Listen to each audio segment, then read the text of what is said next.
qalilul amali. Ya, qalilul apa? Amali. Ma'a syuhudil minnati khairun min kasiril amali ma'a syuhudil taksir. Kalau hafal makalah ini. Jadi amal yang sedikit dan kita matur nuwun bi Allah yang luar biasa karena ditakdir melakukan amal itu. Iku luwih apik tinimbang ngamalmu akeh tapi selalu merasa salah. Alasannya mazhab Sadili masuk akal begini. Kowe ditakdir sholat itu luar biasa ketika orang lain nggak ditakdir sholat. Kowe maca Quran luar biasa ketika orang lain menikmati perempuan yang haram, menikmati dugem, menikmati narkoba. Terus setelah kamu baca Quran khatam atau sholat khatam, aku sholat tapi saya ngereling pengiran. Aku sholat bosah borak. Aku sholat bos ditompo pengiran borak. Berarti kamu itu tadoyuk bil ibadah. Nganggap ibadah itu problem dan itu cita-citanya.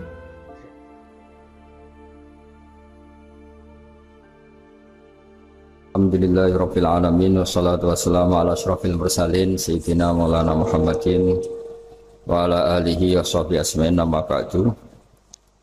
Yang saya hormati Bupati Banyuwangi Raja Fistiandani Aswar Anas, Bapak Wakil Bupati Haji Sugira, Bapak Abdul Aswar Anas, semua pegawai Pemkab Banyuwangi. Saya akan ngaji kira-kira kurang lebih 1/4 jam karena saya juga punya wadifah di sini. Saya akan ngaji tentang betapa mudahnya berbuat baik dan betapa mudahnya bersosialisasi yang jadi kebutuhan sosial masyarakat. Kemudian di saat yang sama sebagai kebaikan menurut Islam. Ini saya baca kitab yang sangat otoritatif, yaitu kitab Sahih Muslim, di mana kita tahu dalam Islam pegangan ahli sunnah wal jamaah juga pegangan ulama seluruh dunia adalah Al-Kutubus Sittah, kitab 6 diantaranya yang hadis Bukhari Muslim. Di sini ketika Nabi ditanya tentang beberapa kebaikan, yaitu dari pertanyaan ayul a'mali afdol, amal apa yang terbaik, di antaranya Nabi menyebut sekian, iman billah, iman kepada Allah Ta'ala. Kemudian ini yang penting dilakukan semua pemimpin, oleh bupati, oleh wakil bupati, oleh seluruh pemimpin, baik struktural maupun kultural, maupun pemimpin kecil, yaitu di keluarga. Yaitu Nabi ngendikan di antara misi Islam adalah memerdekakan budak. Kemudian ada yang lagi tanya lagi, fa'illam af'al. Lalu dari sekian kebaikan yang butuh biaya itu saya tidak mampu melakukan ya Rasulullah. Kalau nyumbang masjid saya tidak mampu. Kalau berbuat bikin fasilitas umum saya tidak mampu. Ada yang sekian pertanyaan dari sahabat, kalau misalnya kebaikan yang butuh biaya kami tidak mampu, termasuk di sini disebutkan kemampuan berhaji, kemampuan zakat, kemampuan sedekah. Kalau semua itu kami tidak mampu ya Rasulullah.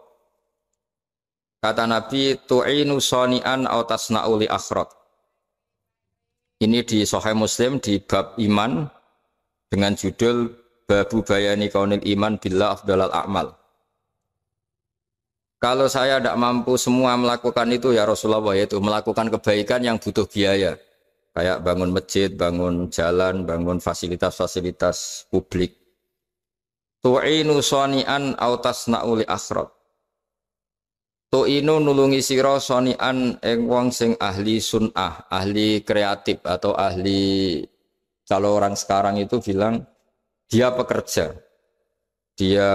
rumahan atau production house atau apa saja.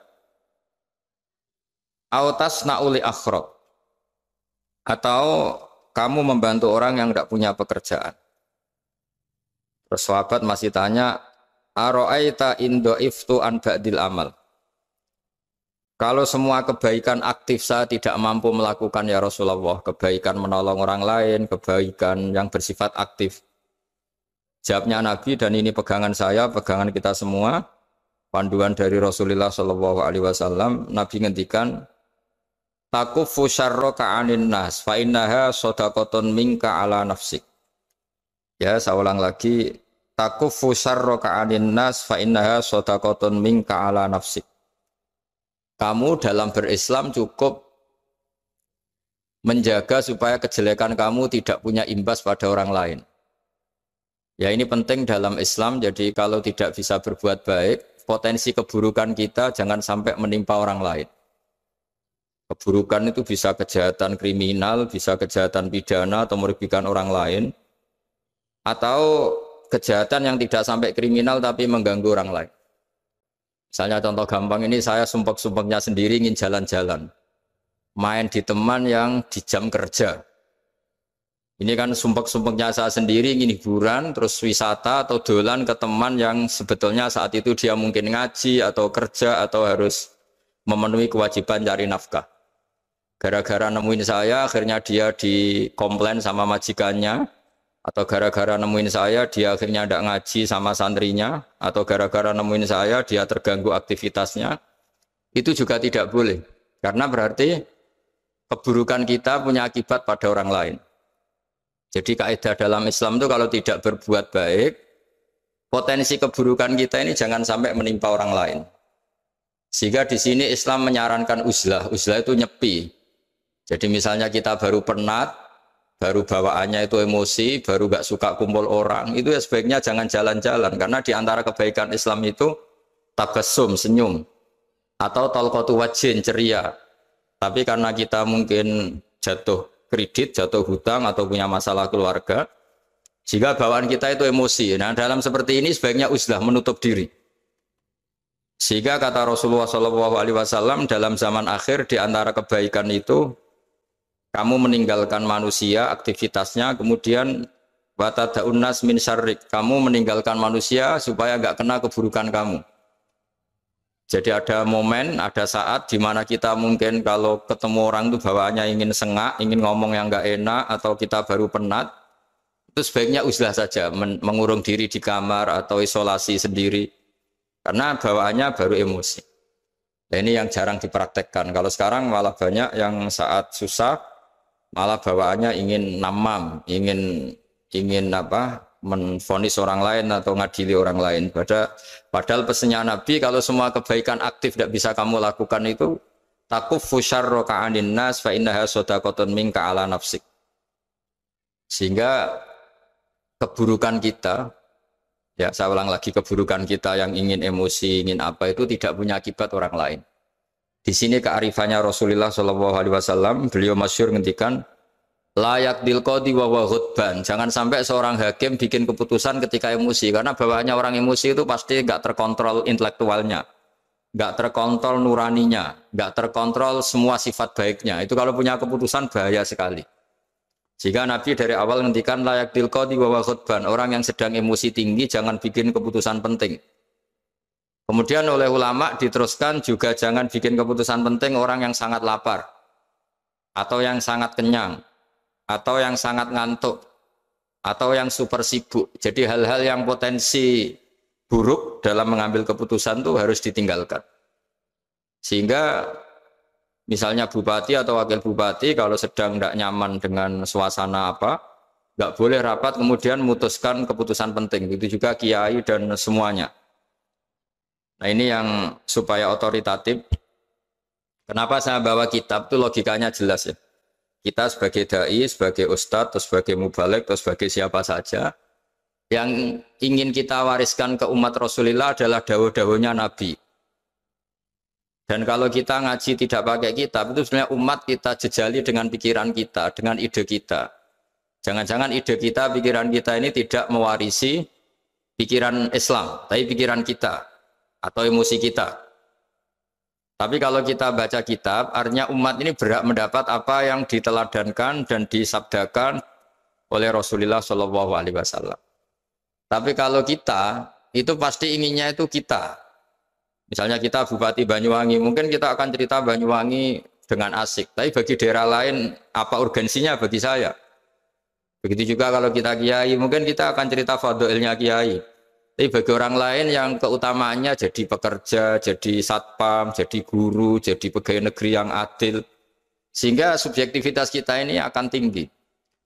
Tapi kalau kita sebagai kiai baca hadis, maka umat ini mendapatkan panduan dari Rasulullah SAW.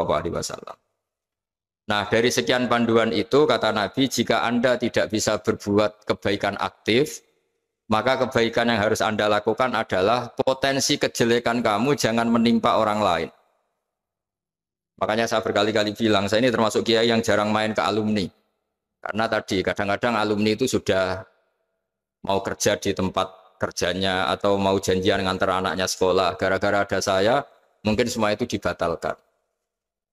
Sehingga silaturahim itu juga harus dimanage supaya tidak mengganggu haknya orang yang kita silaturahimi. Jangan sampai silaturahim jam 9, saatnya orang kerja, kemudian dia dapat peringatan dari pabriknya gara-gara sering didolani kiainya. Itu kan jadi ribet. Atau kiai karena sering didolani terus tidak ngaji, memetuki tamu terus. Itu kan jadi ribet. Apapun itu sehingga orang itu harus berpikir perilakunya itu tidak punya akibat la doror wala diror. Jangan mengganggu dirinya juga jangan mengganggu orang lain. Ini oleh Nabi disebut takufu syarroka adin nas fa innaha sodakotun minka ala nafsik. Sifat buruk kamu itu harus dijaga supaya tidak menimpa orang lain. Dan itu berarti menjadi sodakoh kamu atau amal kamu pada diri kamu sendiri. Jadi ini penting dimaklumatkan ke semua kita, bahwa saat kita tidak bisa berbuat baik aktif, misalnya nggak bisa sedekah, nggak bisa menolong orang, setidaknya keburukan kita tidak menimpa orang lain. Nah, termasuk keburukan yang terselubung adalah kita punya pikiran yang menurut kita ini hebat, tapi bagi orang lain mungkin bahaya. Misalnya kita punya pikiran ingin jadi orang kaya raya yang dermawan. Itu artinya kan pikiran baik karena ingin jadi dermawan. Tapi artinya bayangkan orang lain tuh miskin semua butuh derma kamu. Mana mau orang lain kamu bayangkan miskin butuh derma kamu. Orang lain juga bayangkan dirinya kaya gak butuh derma kamu. Itu namanya kebaikan yang subjektif. Kamu ingin jadi kiai yang ngajarin orang banyak. Oke, itu baik. Tapi kan berarti kamu bayangkan orang lain gak bisa ngaji terus kamu saja yang bisa ngaji sehingga kamu yang ngajarin. Ya sudahlah, kebaikan itu tidak usah muluk-muluk seperti itu. Jadi apa yang ditakdirkan kita jadi bupati ya jadi yang baik, menolong pekerja-pekerja yang baik. Saya kemarin diceritain banyak oleh Mas Anas, aktivitas Pemda Banyuwangi yang menolong banyak orang, juga masyarakat juga saling menolong, dan seterusnya dan terusnya. Jadi ini jelas maksud saya supaya bupati dan semuanya pemimpin melakukan kebaikan itu berdasar panduan dari Rasulullah SAW, di mana di antara aturan yang dianjurkan beliau adalah aktivitas kita sebagai manusia adalah tu'inu soni'an au tasna'uli akhraq. Ya, saya ulang lagi, saya ulang teks hadisnya secara lengkap supaya dapat berkahnya Rasulullah SAW. Ada beberapa pertanyaan dari sahabat, ya Rasulullah, jika saya tidak bisa berbuat baik yang berbiaya atau tidak bisa berbuat baik yang aktif, apa yang saya harus lakukan? Nabi ngendikan tu'inu shani'an aw tasna'uli asra. Kamu membantu orang yang bekerja atau kreatif, orang-orang yang kreatif atau pekerja apa saja kamu bantu, dan bantu orang yang tidak punya pekerjaan. Terus ditanya lagi, qultu ya Rasulullah ara'aita in du'iftu an ba'dil amal. Bagaimana kalau itu pun saya tidak bisa ya Rasulullah? Terus Nabi ngendikan tafuqifu syarraka anin nas fa innaha sadaqatun minka ala nafsik. Yang penting keburukan kamu tidak menimpa ke orang lain, dan itu bagian dari sedekah kamu. Nah, perlu saya ingatkan ke semua kita lah. Makanya pentingnya membaca umat Islam dengan ilmu usul fikih. Saya berkali-kali bilang, jika ada seseorang tidur, itu jangan kamu baca sebagai tidur yang meninggalkan tahajud, meninggalkan sholat qiyamul lail, meninggalkan wiridan di malam hari. Tapi juga bacalah saat itu dia tidak dugem, tidak maksiat, tidak narkoba. Sehingga barokahnya ilmu itu ada respek pada umat Islam yang tidur. Karena tidur itu juga ada fungsi meninggalkan sekian maksiat, sekian kriminalitas. Tapi kalau kita kulino tidak baca dengan ilmu, maka melihat orang tidur itu ya kayak meninggalkan tahajud, meninggalkan wiridan, meninggalkan qiyamul lail. Sehingga bawaannya kita ini akan kurang respek. Tapi kalau kita membacanya dengan ilmu, orang yang tidur di malam hari, maksudnya yang sudah sholat isya, itu ada sekian potensi maksiat yang dia tinggalkan. Dia tidak ngerasani orang, tidak adu-adu orang di medsos, dia tidak dugem, tidak meninggalkan. Pokoknya ada sekian kebaikan dalam saat tidur itu. Ini barokahnya ilmu. Tanpa ilmu kita tidak bisa respect seperti ini. Karena bawaannya akan, oh ini malam-malam tidak tahajud, tidak wiridan, tidak apa. Tapi kalau kita dengan ilmu, itu akan membaca dengan tidur, artinya orang tidak maksiat, tidak dugem, tidak ngerasain orang, tidak ngata-ngatain orang.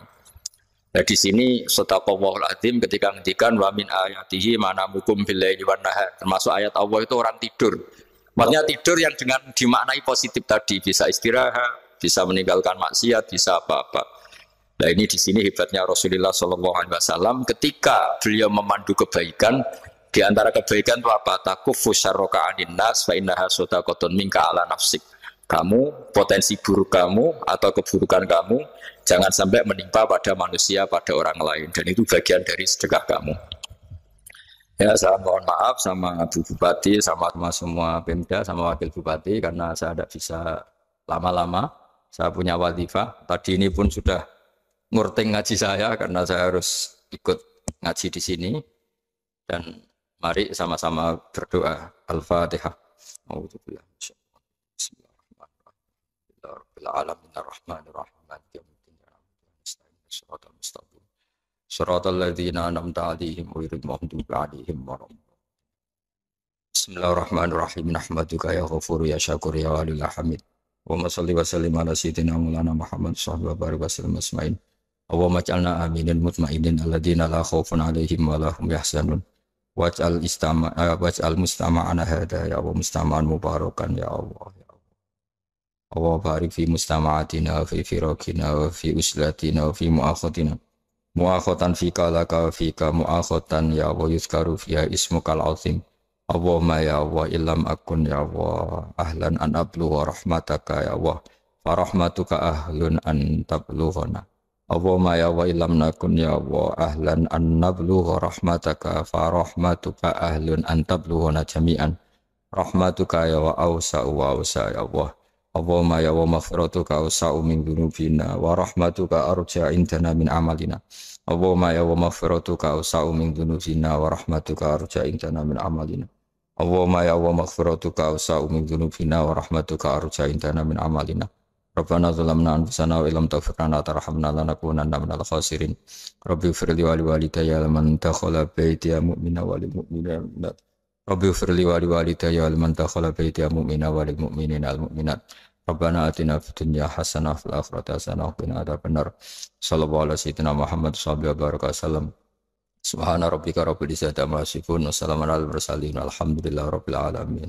Siril Fatihah. Bismillahirrahmanirrahim. Alhamdulillahi rabbil alamin. Ar-Rahmanir Rahim. Maliki yaumiddin. Ya na'budu wa nasta'inu ihdinas siratal mustaqim. Shiratal ladzina an'amta 'alaihim ghairil maghdubi 'alaihim waladdallin.